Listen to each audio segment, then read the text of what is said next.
from Wisconsin. He's a new senator. Thank you so much for joining me today. Oh, not a problem. You gave a really interesting speech just now, and you were talking about how you were motivated to get into politics. So many people like try to claim the mantle of being an outsider, including like Barack Obama, but truly you were a businessman and not really all that interested in politics before you ran this time. Is that correct? Or No, obviously I come from the private sector. right. And I think that's an incredibly important perspective to bring here to Washington. I think there are way too many people that have never been involved in the private sector. I think that's one of the problems with the Obama administration. Was it less than 10% of cabinet members had any experience whatsoever in the first couple of years? You need to understand that it's the private sector that creates economic activity, that creates real long-term self-sustaining jobs.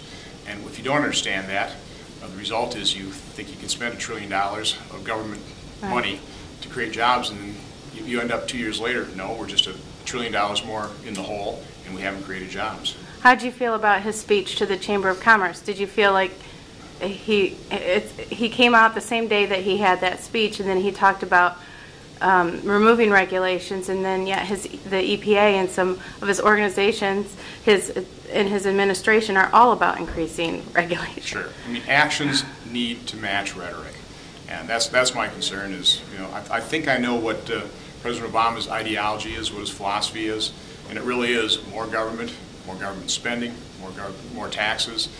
He wants to redistribute wealth. I don't think he's going to see the light and really turn into a free market backer, quite honestly. So I take it you're not for the high-speed rail? No, I mean that's another example of government's inability to really allocate capital efficiently. I mean, you can take a look at history. Government has a horrible track record of allocating capital. That's what the free market does. You have millions of individuals making individual investment decisions. That is the wonder and power of a free market system. And unless you've operated in it, you really don't understand how wonderful, how powerful that really is. I've been reading, which to me is like no surprise, but of inflation worries, and that's just going to make the economic problems worse. What do you think can be done at this point, since the Fed has like completely flooded the system with dollars? No, and that is a huge concern. An impending debt crisis. One of the questions I'll continue to ask in any type of hearing with these experts: tell me what a debt crisis is going to look like to a real human being, to a mother and a father, to families. It's not going to look pretty. I have a pretty good idea in my own brain what that's going to look like. It's not going to be good. So we need to really explain that to the American people, so people get serious about supporting people here in Washington that are willing to do what needs to be done. And it starts with real spending restraint. I mean, real spending restraint, not this, well, let's freeze spending now at extremely high levels. Right. We've got to get the federal government a little bit back in a smaller box, because when we do that, that is what is going to be required to remove some of the uncertainty from this economy. Give consumers and business people the confidence to start investing. There's a lot of money on the sidelines right now, and it's got to become engaged. The only way to do that is to show them that we're serious, that we've got a credible plan for reducing spending, reducing the size and scope and cost of government. Then I think the economy can start taking off, and that's when the main solution would kick in: growing the economy and bringing more revenue in, like I say, the old-fashioned way, by growing the economy, not increasing rates. You told a story in your speech about your own family's personal experience with a child who needed surgery, and how you were kind of upset at doctors being demonized. And how do you feel about the chances for repealing Obamacare and getting rid of the whole thing? I mean, it seems like on the Democratic side, some of the senators are actually mulling over getting rid of the individual mandate. Sure, and let's face it, if that falls, the whole thing should fall, and the whole thing should be repealed, no doubt about it. I was disappointed when we took the vote that not one Democratic senator joined with us. Yeah. I think some of them have got to start realizing this is going to be a huge mess. Hopefully the courts will take care of the situation for us, and then we can wipe that off the table and start from scratch and start bringing the free market back into our healthcare system. mean, I really do think that the root cause of one of the root causes of the problems in our medical system is when we separate the consumer of the product from the payment of the product. Yeah. And we've removed the free market discipline from healthcare totally. So we need to reconnect the consumer of the product with the payment of the product. Bring free market principles back in. That's what I like about HSAs. You know, allowing people to buy insurance across state lines.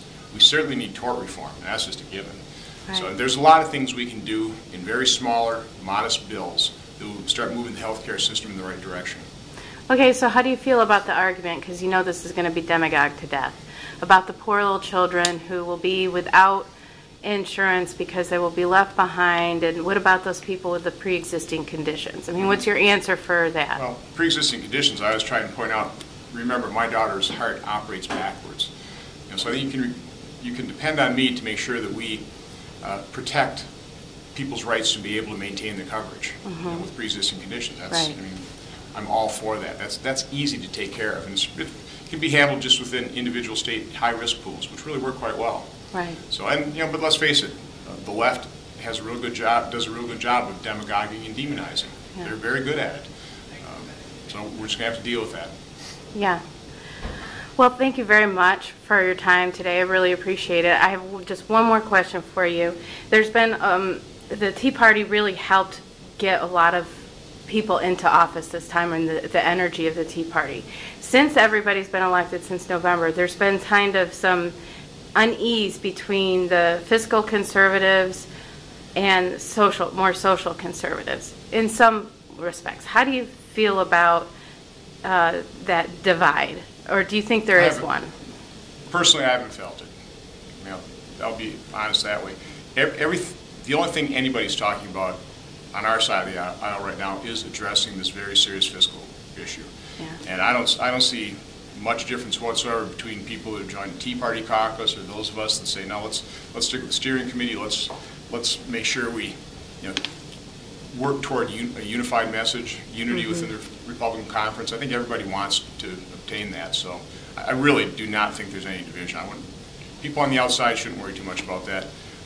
The Republican conference on the inside here. Okay. Well, thank you so much for your time. I really appreciate it.